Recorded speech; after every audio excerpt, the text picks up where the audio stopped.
And we're live. Welcome back to the Unbridled Living in Costa Rica podcast. Hey, this is indeed the only channel that's giving you the unbridled, well, the whole truth about living in Costa Rica, the good, the bad, and the ugly. And today we're going to be just having live Q&A. Most of the time, whenever we usually have some sort of a topic that we talk about. And a lot of times it may or may not cover the question that you might have. And then, of course, you can always go into the description and schedule a free or a 20 minute, 30 minute, 60-minute phone consultation. But hey, guess what? You join us today. You can ask your questions, get answers right here, right now, absolutely free. I'm smiling because look at your shirt. I guess I should take off that shirt. It's dirty. I got to get me a house cleaner one day. If you know where I can find me a good maid. Well, so, hey, what's been happening on the off-grid homestead? Well, from the condition of your shirt, we know it has been raining every day. Well, no, wait. It hadn't quite been raining every day, but it has been so cloudy. This has been an unusual week. It kind of just, the weather, it did rain some days, but some days it rained just was very so little, cloudy. But it was very unusual because, you've heard me tell you a lot of times that almost every single day in Costa Rica, it's going to be sunny in the morning. And this has been a very unusual week where we just did not hardly get any sun. I mean, we actually one day woke up with it raining, which is very unusual. Okay. But hey, no, we did not. Normally you get up, it's sunny, you can put on some clothes, hang them out, put them in before it rains in the rainy season. But this week, it has really been cloudy all week. Very little rain, but it's so cloudy you really just can't hang clothes out to dry. No. Yeah, especially at this altitude. And if you live down in Dominicana where it's super hot, or, a lot of places where it's hot, yeah, they'll dry, but we're way up where it's a lot of humidity. So anyway, hey, we're getting ready to have a great one today. And look, I'm kind of excited to share with you a few things. And, hey, as always, we like to give you the honest facts. So if there's something you've been wondering about, because unfortunately, a lot of channels will tell you what they want you to hear in order to sell you Costa Rica. And, look, I have nothing against channels that are trying to sell things. People gotta make a living. Here's where the problem comes in. Some people are so desperate, need the money so bad that, they'll tell you whatever they want you to hear in order to sell you Costa Rica. In other words, sell you more product and services when you get here. We don't have anything to sell. We make our money online and we enjoy doing what we do, but we love to share our perspective because we've been here. If this is your first time here, well, I'm Alan. This is my co-host, Rebecca. We've been living in Costa Rica since November of 2013, and we've traveled all over Costa Rica. But not just traveled, we have lived practically everywhere in Costa Rica, 25 different locations and houses. And we did that on purpose to find our perfect slice of paradise. Well, now we found what we believe is perfect for us, and you could do the same thing. Find out what's best for you. But hey, today you can be asking all kind of questions because, questions come in all the time. People put in questions, try to answer all the questions, below our videos. But hey, sometimes we don't get a chance to do that. But hey, if you got questions, now is a good time to share what you have on your mind because we definitely can answer. Well, we probably can answer most things. But if we don't know, well, we don't know. But Rebecca will be sure to make something up. No. No, Rebecca won't do that. No, she won't do that. But hey, I do want to share something here that someone posted, which I thought was really, really great. Okay. So, hey, while I'm waiting for questions and comments to come in, I want to share a comment. It was a very detailed comment that came in on a video or two ago. Okay. So let me see if there's what I should do is maybe share my screen so you can kind of follow along and see. But a lot of times we often like to share with people whenever you come to Costa Rica, Costa Rica could just be absolutely amazing. But there are going to be things, regardless whether it's Costa Rica, whether it's your first time going to the United States, it's your first time going to any country, there are going to be pros and cons in every place you live. Now, a lot of times you can ask the locals, and a lot of times the locals will give you some pretty accurate information. However, that is different in Costa Rica, don't you think? What do you mean? Well, let's say that if we move into a new neighborhood, like we did over in Bejo Oriente when we first got here, and if you ask them, the locals, hey, where's the nearest waterfall? What do you think they'll tell you? Well, in that case, they didn't know that there was a Wait a waterfall minute, right wait a minute. there. There was a waterfall about 10 minutes away from our house, and you're telling me the locals did not know that there was this absolutely drop dead, beautiful waterfall next to our house? Some of them didn't know. I guess some did because there was a like a little footpath going down to it. So some people knew about it. So there was a few people that knew about it. So why is it that the majority of Costa Ricans, if you ask them, hey, do you know of a waterfall close by? Why is it there's so many Costa Ricans don't know of so many of the things that are nearby? And when I say nearby, and I don't know, 10 or 15 kilometers from them. I think they don't venture out. I don't know. I don't know what you're getting at. Okay, well, what I'm getting at is there's a lot of people, and hey, Rebecca, she'd be quick to disagree with me. She disagrees, but a lot of the Ticos, there's a lot of Ticos that still don't have an automobile. Okay, a lot of Ticos that they may not have an automobile, but they will have a motorcycle. So a lot of Ticos don't venture out. A lot of them, when they're working, well, they're going from point A to point B, but not a whole lot of them are venturing out looking, so they're not discovering.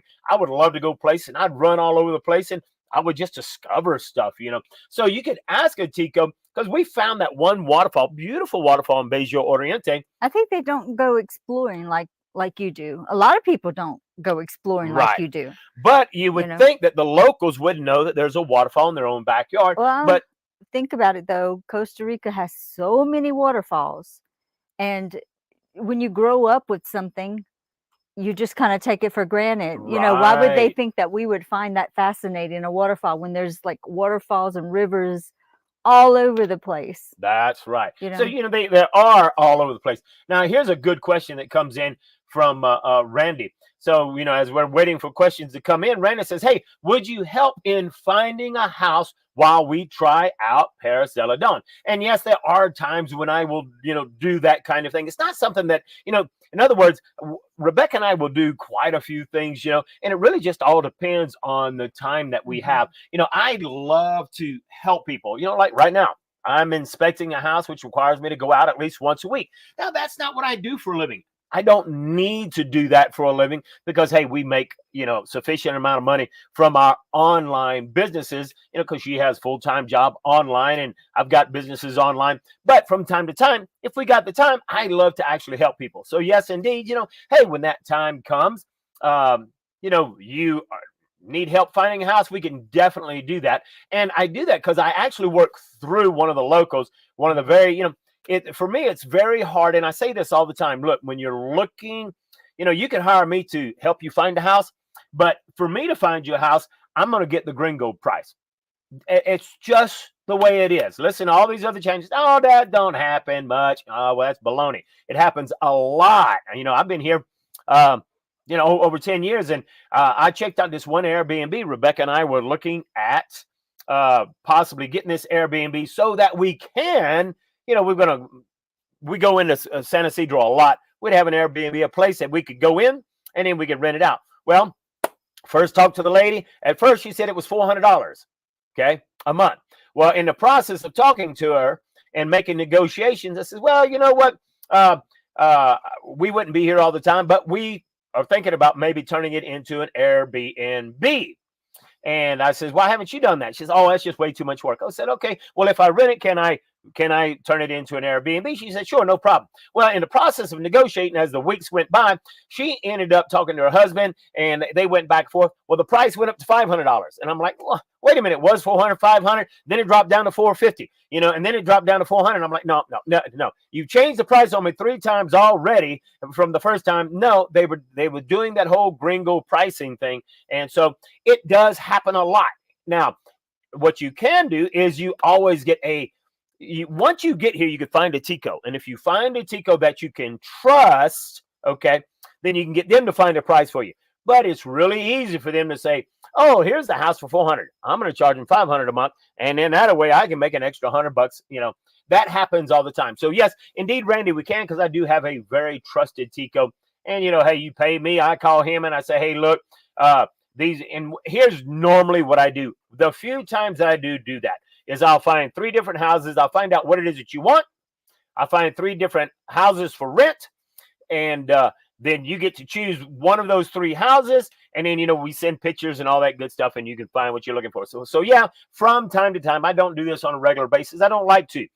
When I do it, I enjoy doing it, and I have fun doing it. But I do it because I can help folks. Okay, I don't do it because I need a job. Okay, so hey, now here. I don't know how to pronounce this name, so I'm not even going to try. But he says, based on what we were saying, a lot of Ticos can't afford to go far from where they live. Most Ticos don't have a car, and if they do, it's not fit for long trips. And so there's a lot of truth in what you're saying. So, a lot of times, we've traveled all over the place. We love exploring. We love looking around. So absolutely, things are indeed different. A lot of times, hey, look, a lot of Ticos would disagree with some of the things we say, and that's simply because they believe, it's like I remember having one guy, I told him, hey, in most of Costa Rica, it rains 6 and 6. 6 months of rainy season, 6 months of dry season, and I had a lot of Ticos disagree with me. I had a close friend disagree with me, but he didn't travel a whole lot. Where he lived at was a microclimate. It rained 9 months out of the year. He assumed it rained 9 months out of the year all over Costa Rica. So, hey, I often say, hey, look, I created this channel for gringos, okay, not for Ticos. Hey, I love it when Ticos are watching my channel. Don't get offended. I tell people our experience, okay? But I want to share this comment real quick. And it's from our perspective. Yeah. And let me say before you share, because what Mr. Salas brought up reminds me that a lot of people that we've met, Ticos that we've met, they work, and they enjoy the soccer games, and they go to community activities, and like he's saying, they just don't venture far. Now, a lot of the people that live in the city, I find that they take little weekend trips, and especially like at Easter as well, they'll take a longer trip, and they go down to the beaches for a little mini vacation.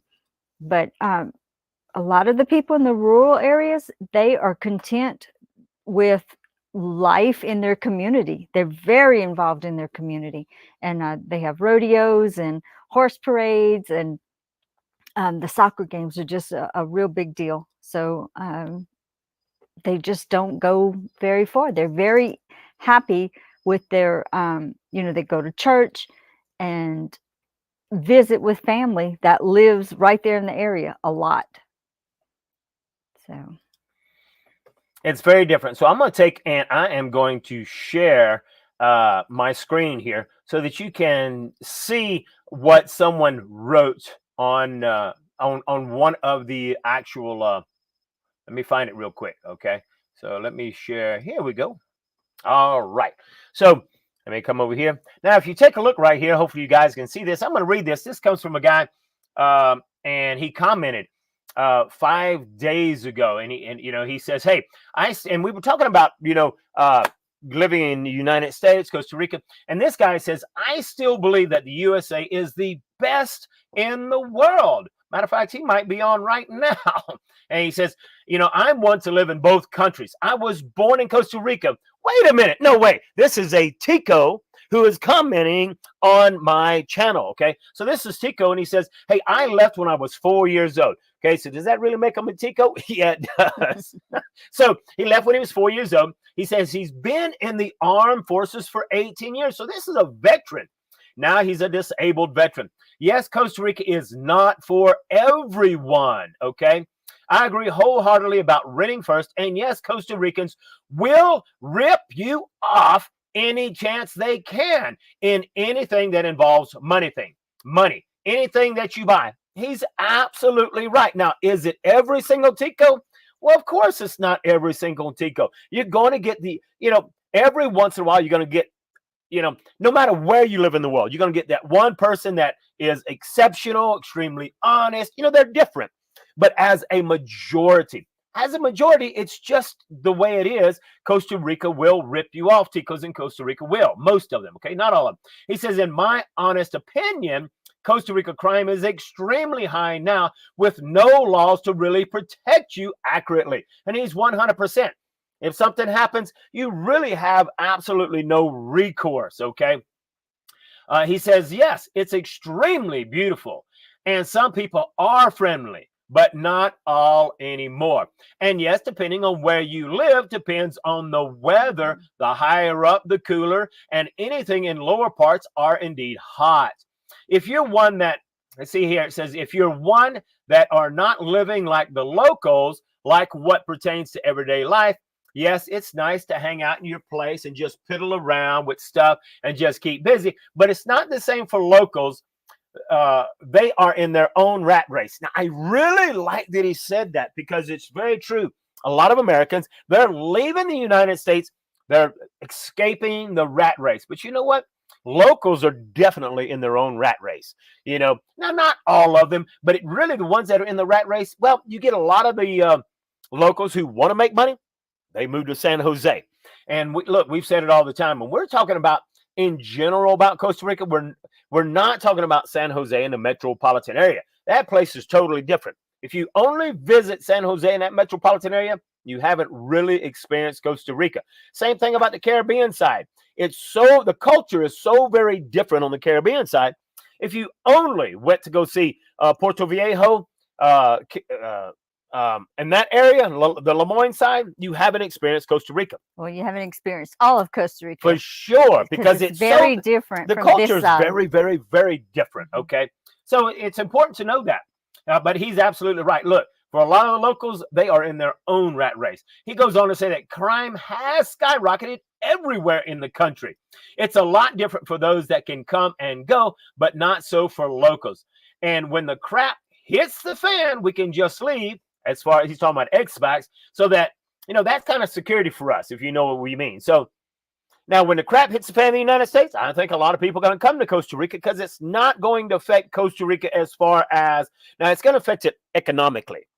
But as far as when the crap hits the fan in the United States, I can come here to Costa Rica. I can grow my own groceries. I can do whatever I want in Costa Rica. So if the world is going nuts, and so let me throw this as a side note. You know, I get a bunch of underground newsletters and stuff that I'm a member of. And what this letter I got today said that, what was the name of that country? Bangladesh. Bangladesh is on a country-wide blackout of internet, TV, news, texting. You know, and that's because they have some protest that comes up, and they actually have the armed forces out there shoot on sight. And there's over 110 people that have died because of a protest that the students are doing. So aren't you glad that you don't live in a country like that? But let's say that the crap does hit the fan. Well, you can live in places like we're living, not even be affected by that. Okay. So anyway, it's kind of, you know, he has a very good point. When crime skyrockets, well, you got security in Costa Rica. So anyway, Costa Rica is still an undeveloped country. As much as they try to bring it up to speed, yeah, they're trying, but it's a very slow process. And, you know, I kind of hope they never bring it up to speed. You know, I understand what you're saying. Yeah, because it's nice. You know, we all, those of us that grew up in the 70s, you know, the 80s, we miss those times, the simpler, you know, the before, but everything. I mean, if they were to bring it up to speed, I'm afraid it'd be a concrete jungle like a lot of places in the United States. And I don't want that. I love the simplicity, the nature. You know, we're this morning sitting on our porch and we're watching a Watusi. And a Watusi is kind of looks like a rat, or, well. You know, you're not really saying it right. What am I saying? What is it? What is it called? It's called a squirrel. He's a squirrel. Wait, that's right. Rebecca says it's a squirrel. He's a mix between a squirrel and a rabbit. About the size of a large rabbit. But yeah. So the scientific name is Watusi, but Rebecca says it's really a squirrel. And anyway, it's nice to sit on our porch and enjoy wildlife, right? So anyway, he says that this guy goes on to say there's too many old and outdated laws with much corruption. So it is very, very difficult. I think that's the main issue why Costa Rica can't get ahead. At least that's what the locals that's what it seems tell like. us, yeah, and believe. There's so much corruption that when they do get money, only a fraction of it goes towards roads and police and, you know, the things like that. Everybody's got a hand in the pot. And yeah. So that's unfortunate. Yeah. And so, this guy goes on to say now about the food. Now, a lot of people have disagreed with me on this, and this is coming from a Tico, straight from a Tico. About the food, I've been to many places in the world, and Costa Rica has the most unflavorable food there is. I agree. Pinch, you owe me a Coke, pinch poke. So, yeah, it's true. Now, look. If you don't have a culinary tongue and you haven't tried a lot of different foods, maybe you come from, I don't know, Pennsylvania. I don't know what the food is over there, but maybe, maybe they don't cook good food. Well, then maybe you think this food is good. So depending on where you're from, we're from South Louisiana. So anyway, he goes on. We're used to very flavorful. We're used to very flavorful a variety of right. foods. Like so many things on the menu that you can't hardly choose one thing. It's not like that here, but there are restaurants that are really good. But they're not Tico restaurants in most cases. There are a few. There's a great Japanese restaurant in San Isidro. There's lots of restaurants. So that's a good point. So when we go out to eat, that are good. All of your favorite restaurants that are flavorful, are any of them Tico restaurants? No. Okay. I do like a good casada every now and then. Every once in a while, but it lacks flavor, and so you have to understand. Not dogging Costa Rica, that's the culture. That's how they grew up. So if you understand how they grew up, well, then don't complain. That's just how they grew up. It's just different. So it lacks seasoning. And kudos for them because they enjoy their food without all that salt. That's right. Salt is not that great for you. So this guy goes on to say that, he says that being that I have some culinary experience, I usually spice things up. I travel a lot to Louisiana and Texas, and I live in the panhandle of Florida. I have visited a Buc-ee's truck stop, right? A gasoline and mall, and a Mambo's. It's a great place. It's a great seafood. He says, well, I'm not quite sure what he's saying here, but anyway, he says there's a great seafood there. I think he's talking about how you can get good seafood in Louisiana, and he goes there every time because he goes to Mambo's because he's familiar with that place. He says he does love cilantro, but not if it overpowers the food, so he tries to get the cilantro on the side. And he's commenting on those particular places because we talked about those. Because we talked about them in that particular video. The week before, right. Yeah. So now as far as Cajun food goes, I also love that. But not a fan of the spicy either. And most Ticos don't like a lot of spice. And obviously it's genetic because, hey, he was only in Costa Rica for 4 years. Now he does travel back and forth, but he just a lot of, we had some Tico guests over the other night, and I cooked a big, huge pot of gumbo, and I didn't add a lot of Cajun seasoning in it. Did put some Cajun seasoning, so it was really good. But for some of them, it was like, most of them said, oh, it was just perfect. But the mama was like, whoo, this is a little bit warm, So anyway. A little too spicy. Yeah, a little too spicy for her. And he says, I do go to all kinds of boils too. In other words, in Louisiana, you can go to crawfish boils, crab boils, and seafood boils, lots of good food. He says he loves gumbo, but he's not a fan of okra. Okra is a really great fruit. It's good pickled. He says, but he says he does eat the pickled okra. He says, I love Mexican food, and it's one of the most flavorful foods in the world.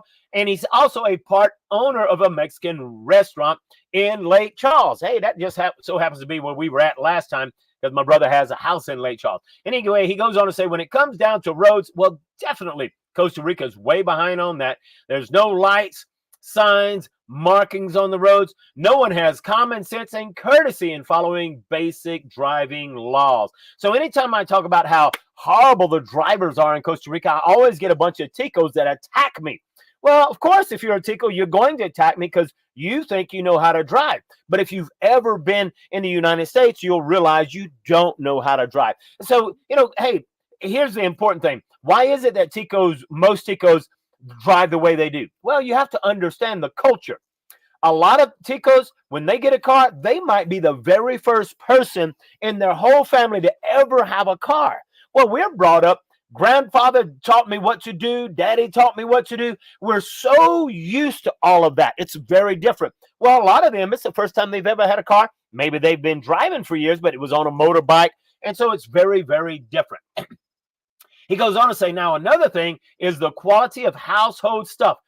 Definitely not that great. and expensive for the crap that you usually get. You know, I usually run to the border of Panama where I can find prices and quality similar to the United States, but not everyone can go and do that. You know, so locals have to pay the price of getting poor quality stuff.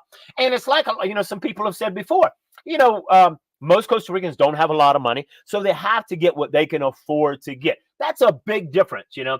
And he says, well, I think that's my 2 cents of my experience has been. Glad you guys are back in Costa Rica. And I look forward to your next post. And by the way, do you have HDHD? What you talking about? So anyway, I'm glad that he, you know, it's not often I get a long, detailed comment like that, and then one that I can really agree on. And so, hey, this is a Tico who's born here, but he travels back and forth, and he's sharing his experience. And I love it when people can share their experience. And because, hey, you know, that's the whole reason you watch YouTube. While we share our experience, it's only our experience. And you can watch other channels that share their experience. Well, what we really enjoyed about it is that it agrees. You know, it made us feel good because a lot of the things that we say, we get some, you know, opposition, like saying, you know, oh, that's not the case. But we know it to be the case for our experiences. Right. And this person, and we've met other people as well, but this is the first time that we get the writing. A good comment. Yeah, and it just, it feels good to, it's kind of like, okay, so we're not crazy. You know, it is like this. And like what he's talking about, the quality of stuff, it's very frustrating. You're paying high dollar for appliances that or dollar store, like, you know, it's dollar store quality appliances, but you're paying top dollar for it. So and you know, you when you're in Costa Rica, you know, you can most definitely go find some flavorful food. When you go find flavorful food, it's generally not going to be at a Tico restaurant. It's kind of like what, well, not at a, I mean, it can be Tico owned. It can be Tico owned, but it's like what Michael from Montreal said. It's not going to be typical. Right. He says, I enjoyed a nice, tasty Indian curry in Jaco last December. Yeah, it wasn't a typical Tico restaurant. You know, the reason we go out to eat, you like to go eat Japanese. You go eat these other things because they're flavorful food. We don't normally go and eat at a Tico restaurant. Right. You know, I have a good buddy that has a Tico restaurant, and he's a stickler. He likes flavorful food. And I was talking to him the other day, and he says, you know, and I says, you know, your restaurant's a little bit different. He says, yeah, but you know, it's still very, very hard to get good food. He says, man, I tell my cooks again and again and again and again, but they're just hard-headed. And, you know, so I can, it'll be good this time. Next time, it won't be good. You know, so it's just understanding the culture of Costa Rica. Okay.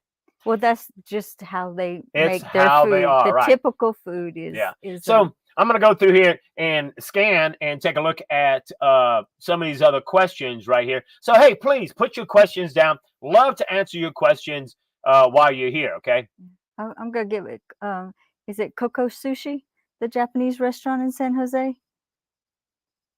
In San Jose or San Isidro? I mean, San Isidro. Yeah, in San Isidro, I think it's Coco Sushi. Yeah. They have some good. Yeah, so if you're in San Isidro del General, I say general, but it's pronounced General. In English, it's pronounced general.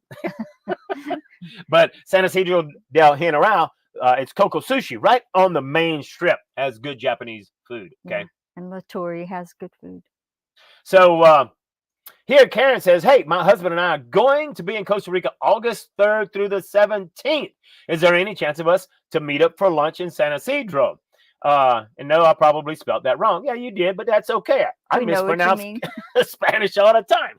But yeah, the Watusi is not really Watusi either. It's not Squarebit, but it's not Watusi either. It's Watusi or Watusa? No, it's close. You're close, but it's a brown animal. It's a squarebit.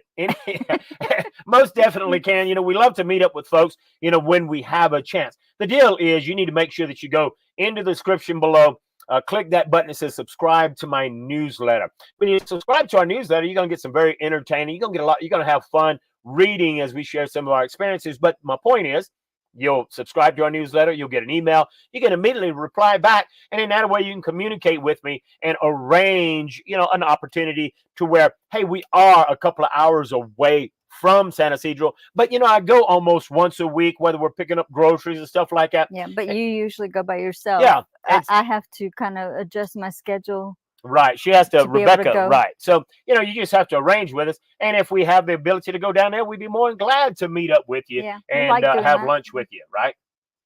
So, yeah, absolutely. I would love to meet Karen. Now, Carlos says, hey, I've been wondering about Panama.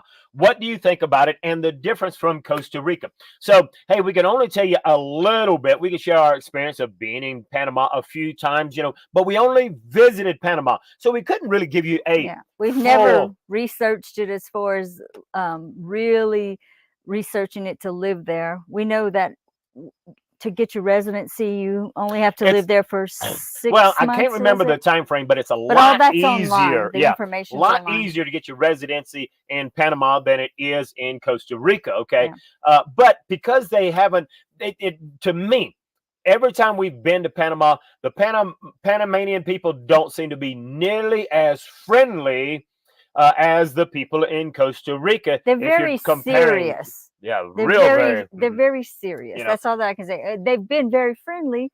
I mean, like when you start a conversation, they're nice people, but it seems like everybody is just very it is very, serious. very different. Now, as far as the geographics go, okay, we've never been past David. That's right. I've gone a little bit past David, but no, I think as far as I've gone. But at David, when you from Costa Rica into Panama, as you're going through David, then it's mountainous. But once you get to David, man, it starts flattening out, and it's not nearly as pretty as Costa Rica. Now, what is that popular place we've been to several times? A lot of expats. Yeah, Boquete. And that's close to the Costa Rican border.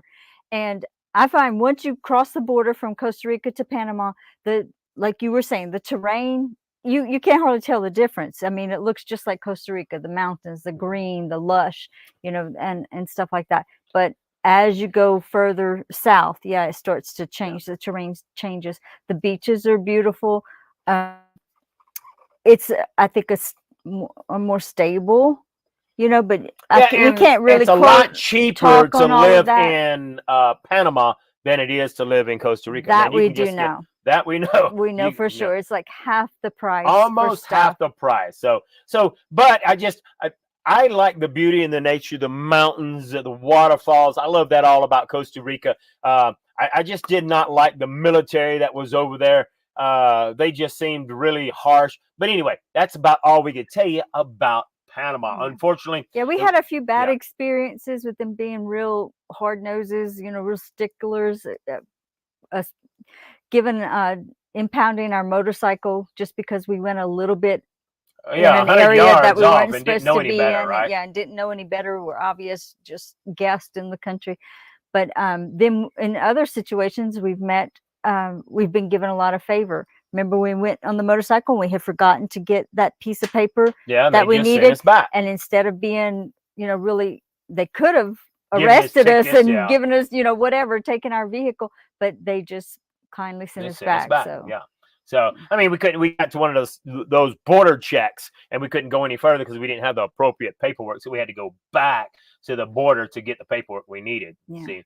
And of course they did radio and find out that it was legit what we were saying, that they hadn't given us the paper. Now, here Michael says, I heard I can get my pension tax-free if I live there. Is that true? Absolutely, you can. I want to say that's always the case, but I do know that they did come in with this incentive. But I think but anyway, I do know at this point in time that you can come into the country tax-free on your pension so that you don't have to worry about that. And that's means not paying, like you don't have to pay Costa Rica. Well, he didn't have, no, because, like if you're in Costa Rica and you're earning money in Costa Rica, you have to pay taxes on the money that you earn in Costa Rica. Let's say that your pension is tax-free. But your pension is tax-free. Yeah. But you may still have to pay taxes in the United States. Oh, yeah. Well, the United States is going to take taxes before he even gets the check, See. There's so many rules about all of that. Once you're retired, you can only work a certain number of hours and, Yeah. Okay, here's a good question right here. Mike says, hey, does Colby or any other Costa Rican cell phone service provider offer eSIM availability or only a physical SIMs card for phones? Hey, yes, I have. I have not only a SIMs card in here, so I have a SIMs card from Liberty because it's a place where I go at. Liberty is just a whole lot easier to deal with. If you are not a resident in Costa Rica and you want a cell phone plan, in other words, you're going to pay monthly for a particular plan, well, you cannot get a plan from any government institution because they want to force you to become a resident. I fully understand that. And hey, I encourage that. If you're going to be in Costa Rica, become a resident. We tried several times to become a resident make it easier, and got conned, okay? So they should make it easy to become a resident. But so I have a cell phone plan. Though, we were not conned by Costa Rica. No, we weren't conned by Costa Rica. We were conned. Yeah, we were conned by CRIE, Costa Rica Immigration Experts. Okay, I have no problem telling you when there's bad people who are negligent in their business. So hey, if you deal with Glenn Teller or his wife Joanna, be careful. They got a beautiful website, but you know what? He promised, oh, we could take care. We could do this. We could do that. We could do this. And you know what? He didn't.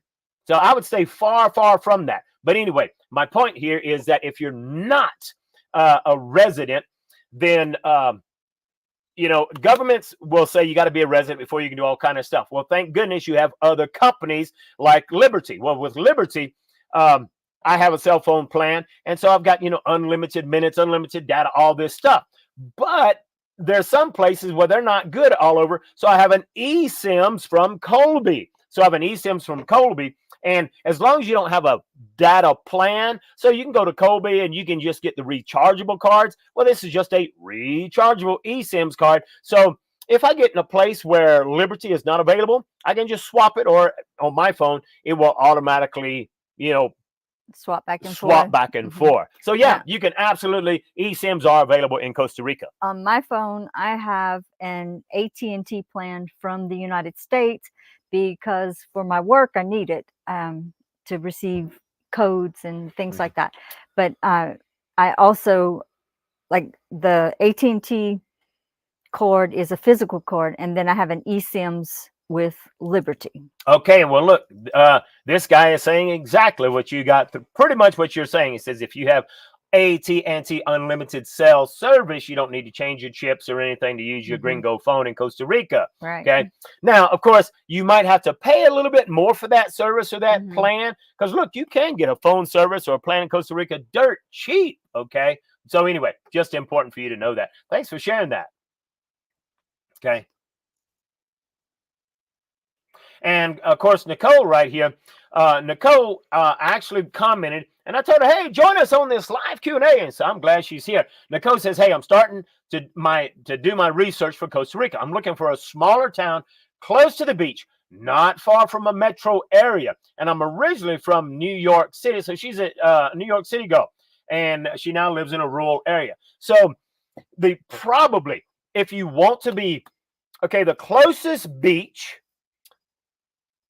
let's say that you were going to live in, let's say, city area, like New York City. Well, the closest thing to New York City would be San Jose and that metropolitan area. And when I say metropolitan area, what? Did you really mean to say if you're going to live in New York City? If you wanted to live in a place like New York City. Maybe I didn't clarify that. Yeah, maybe I didn't say that right. It's probably the stuff in your ears. So if you wanted to live in a big city like New York City, then the closest Costa Rica has to that would be San Jose in the metropolitan area. There's Escazú, Heredia, a lot of little towns around there. Great big place. And the closest beach, I think, is about an hour and a half away, which would be Jaco. Touristy area, okay. Not the beach is okay. Not a fan of Jaco because there's a lot of businesses that will rip you off, and they rip you off because you're a tourist. They're like, hey, go a little further south to Hermosa, and that's not as bad. You can go Playa Hermosa. It's not nearly as bad.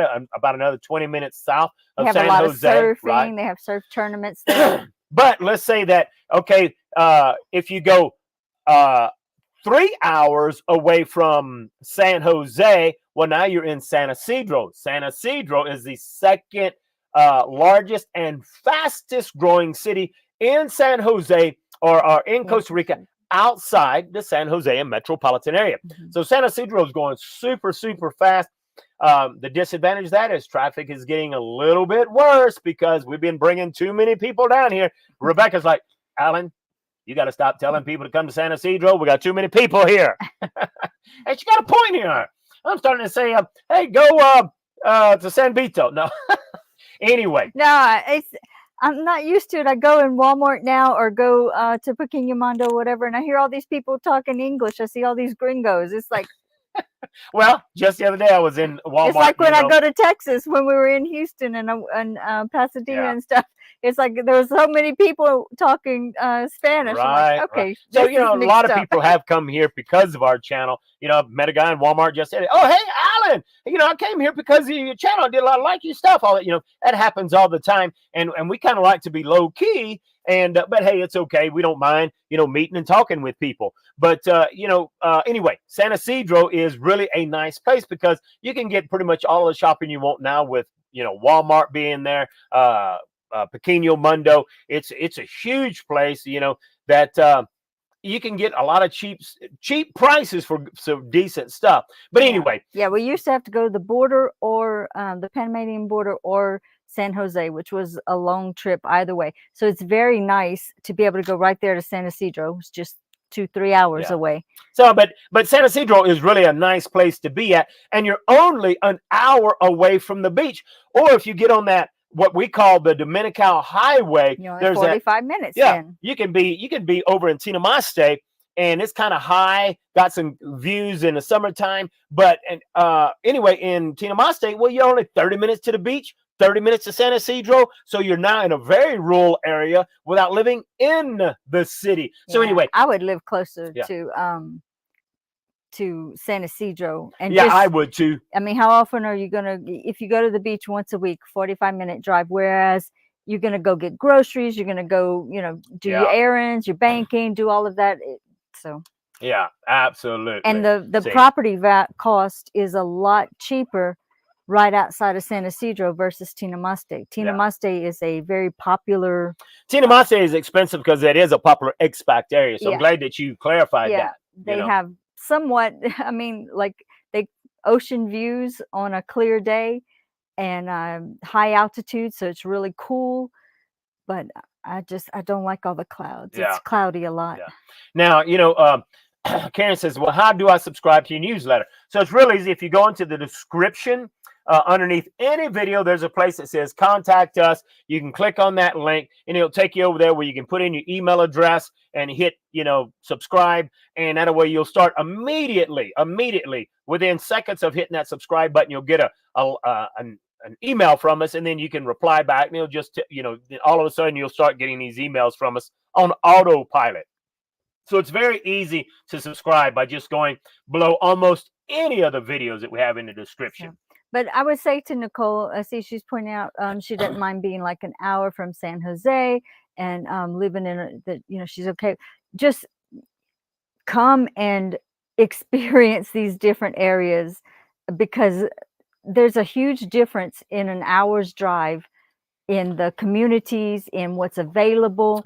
You know, for me, a lot of people have built huge homes in Uvita. There's a lot of homes for sale in Uvita. It's kind of a touristy town. It's on the beach. It's got the national park, but it is so far of a drive to any good shop, what I call good shopping, like lots of selection. Of course, they have little stores and stuff, but so I wouldn't want to live in Uvita, but it's very popular.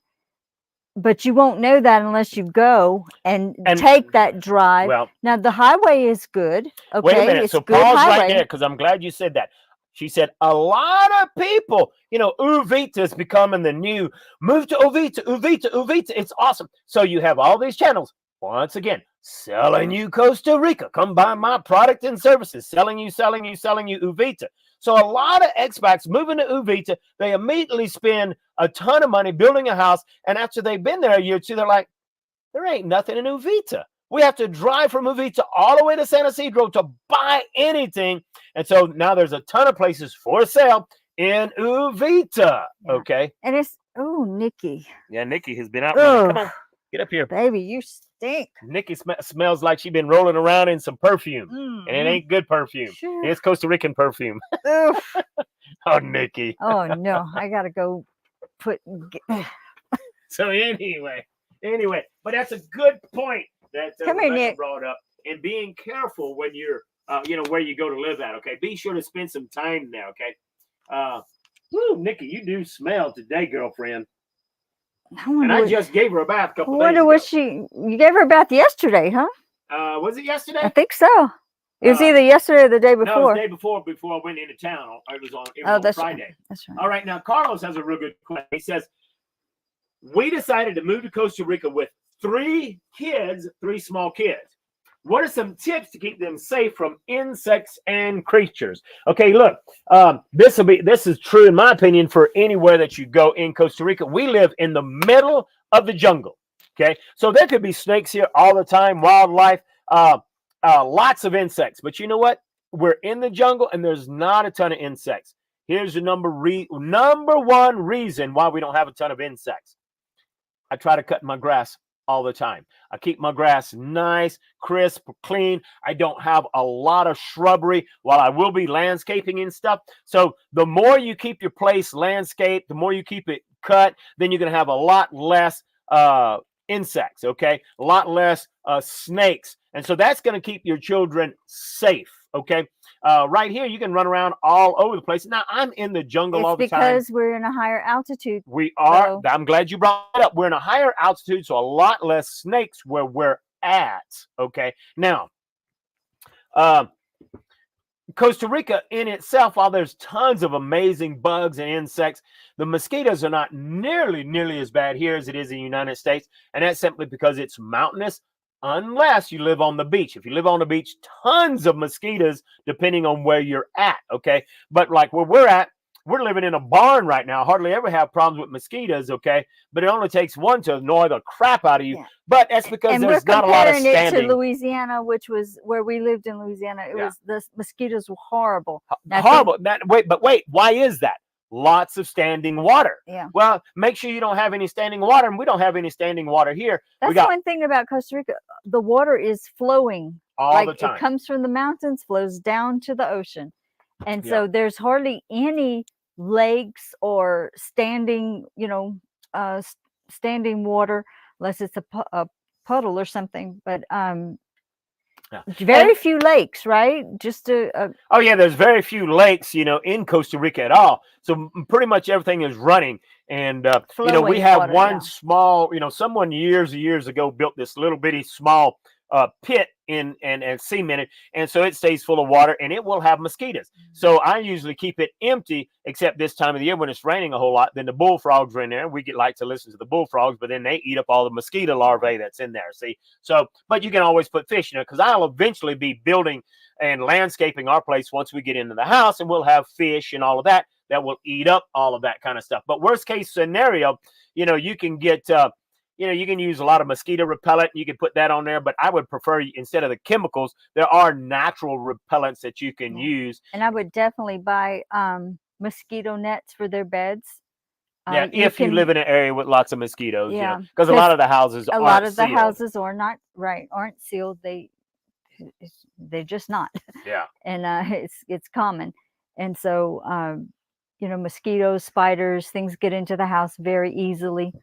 But they do have, what do you call the people that go around and spraying? Yeah, they have fumidoras. Yeah. The fumidoras, they'll go in your house, spray all kind of chemicals. Stuff. Yeah.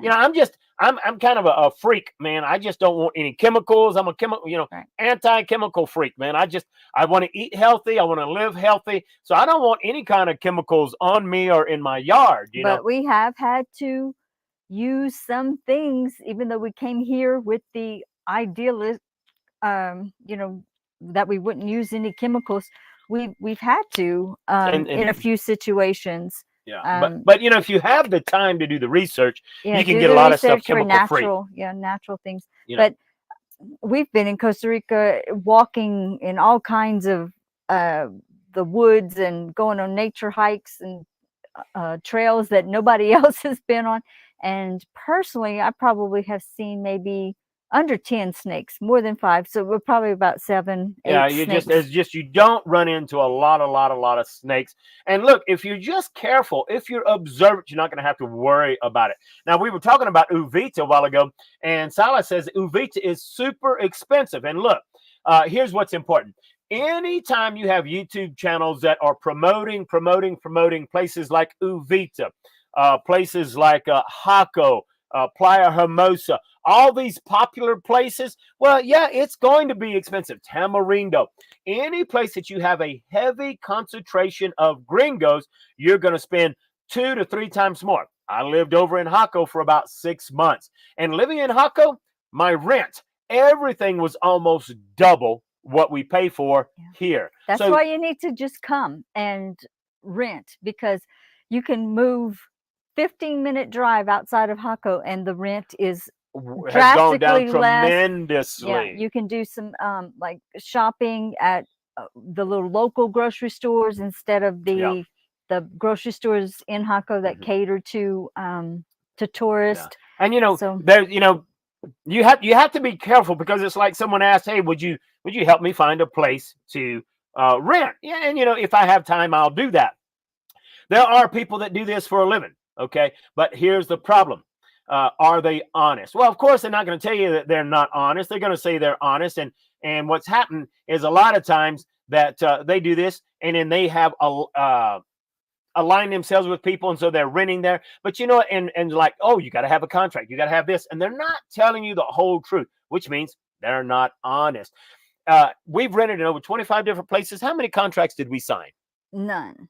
I think we signed one. Yeah, that's right. Okay. In Sabalito. That's right, because most places you don't need a contract. Most places don't even know about contracts. You know what? Unless they've been to the United States. And where we were at in actually was Sabalito, 2, Morazan. Morazan. Yeah, and I forgot about those 2. So, in most cases, you're not going to have to sign a contract. And in Costa Rica, if you do sign a contract and you put down a deposit. So I put down a deposit, I think maybe 2 places in all the places that we've been at. So most of the time, you're not going to be required to pay a deposit. You're not going to be required to sign a contract. But if you do sign a contract and you pay a deposit and you want out of that contract early, well, you just got to let them know 30 days in advance. Hey, look, I just don't have the money to stay here. I've got to leave. And they can't force you to stay, and it's not going to affect your credit history.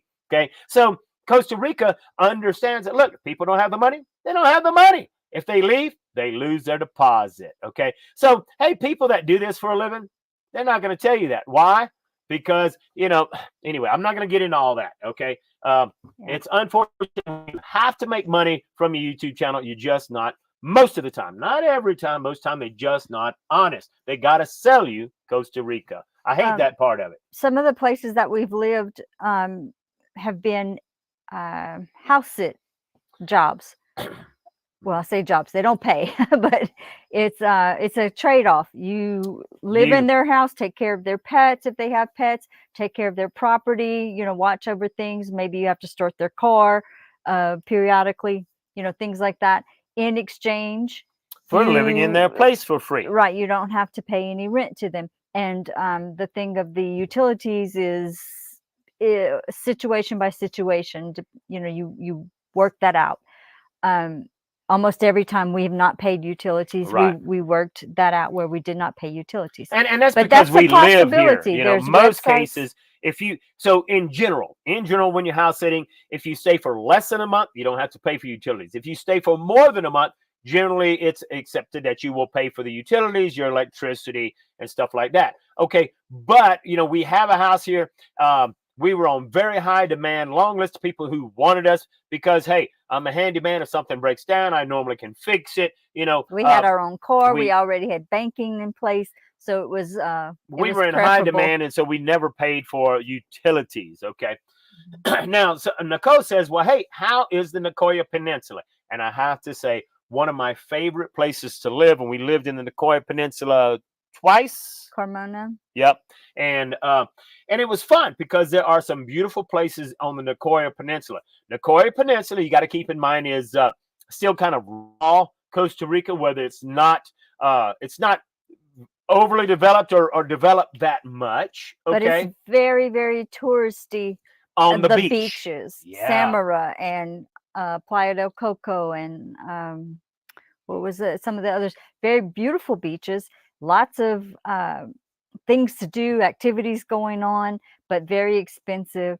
But if you go out there, just where we were staying, we were about an hour away from a beach in a very rural area, and the housing was very affordable. The local grocery Yeah. stores were we're not price gouging for tourists. Right. It was really nice because But you had if some we would really have awesome lived, views there. yeah, there's awesome views up on the mountains. But that's only in the southern part of the Nicoya Peninsula. I'm When glad you you said that. go further north, getting closer to Nicaragua, it You get flattens around out. Tamarindo.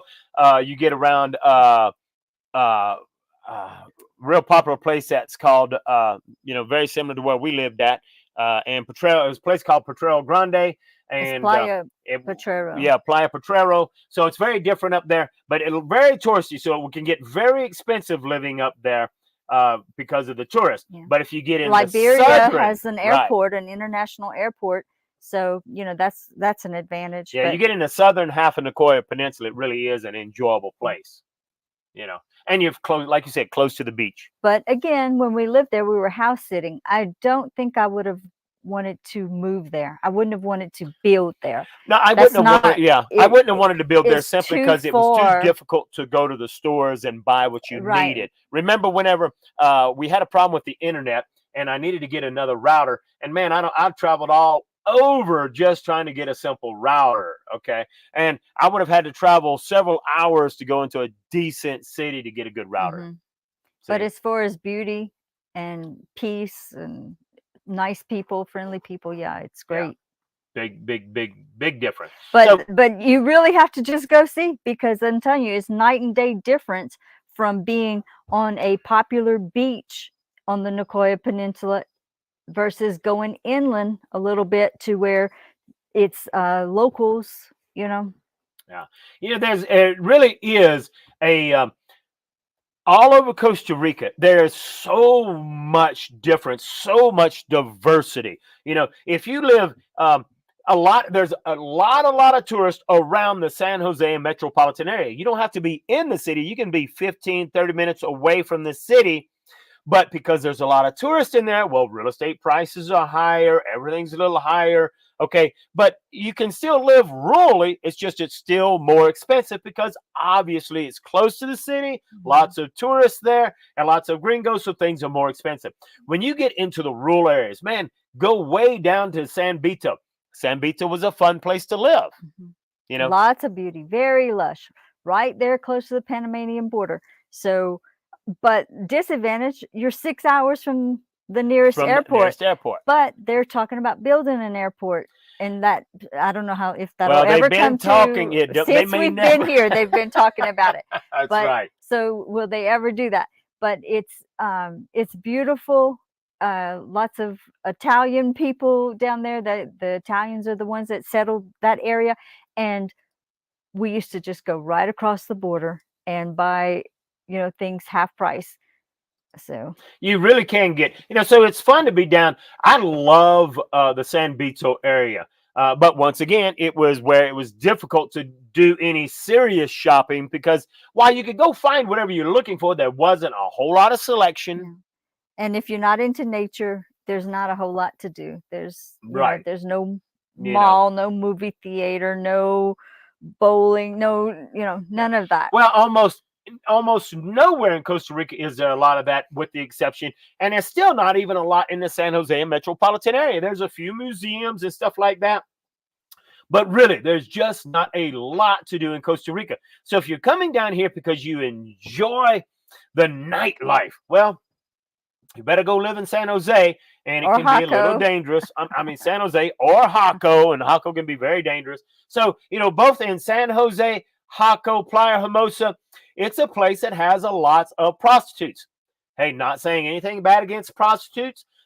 hey, if that's what they want to do and that's what they have to do, It's now look, legal in this country. it's legal in this country. Now, a lot of people say, well, don't judge them. They have to do this to make a living. No, they don't have to do this to make a living. They can go get a job, but because it's legal, it's easy work and it's easy money, especially if you happen to be in a touristy area. So, anyway, I'm not judging them. If that's what they want to do, I believe anybody should do whatever they want to do with their own life, so long as it doesn't affect someone else's choices. Okay.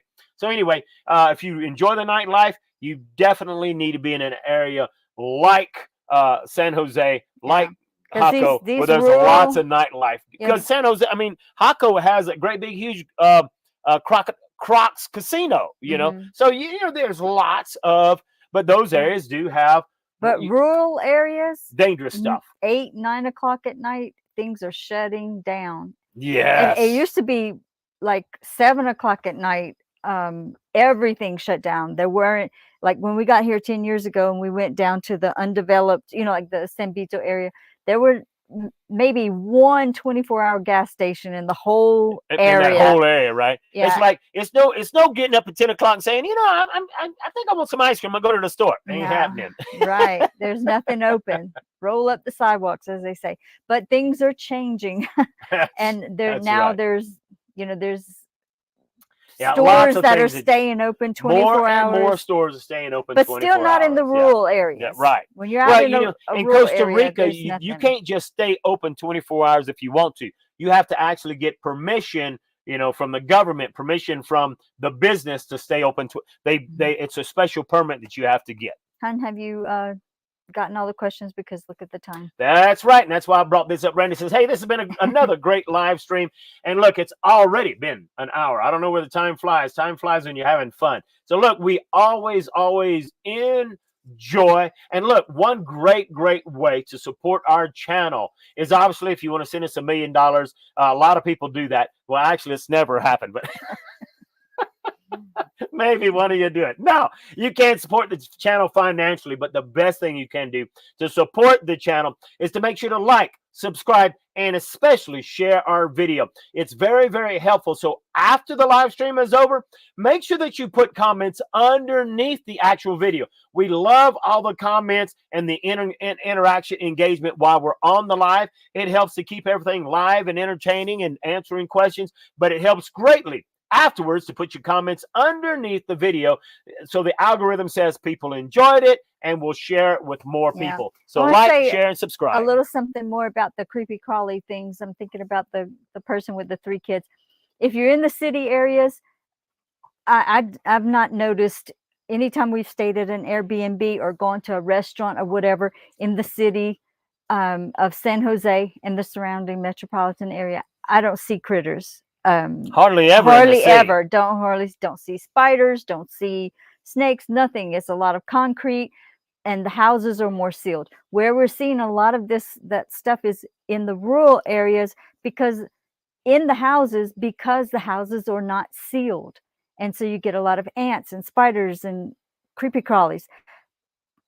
So if you're building a house or revamping a house, then and make it seal it. If you move to a remote area, a rural area, the house is not going to be sealed, but you can remodel it and seal it up, and you won't have those dangers. And as far as like just being out in the yards and everything, I don't find it any worse than living in Louisiana. Right. Matter of fact, I think I probably saw more snakes in Louisiana, between water moccasins and all that stuff. So, anyway. By far, I think, in my honest opinion, it is safer to live in Costa Rica than where we was living at in Louisiana, and we weren't living in the slums or anything like that. Yeah, as far as creepy crawlies, but the danger because of they get in your house because the houses are not built sealed like in the United States. United States, we have air conditioning and heating, and so the houses have to be sealed, insulated and sealed. Here, nobody has air conditioning and heating. They might turn on nobody has heating that I know of, but they might have air conditioning in some spots, but it's open air living, in other words. Right. That's where the issue comes in. Yeah. All right, folks. Hey, we've enjoyed spending another Sunday with you. Please make sure to share this with everyone. We greatly, greatly appreciate all of you. And like Karen says, have a wonderful night. We thank you greatly for being with us every Sunday. Talk to you next week. Okay. Ciao.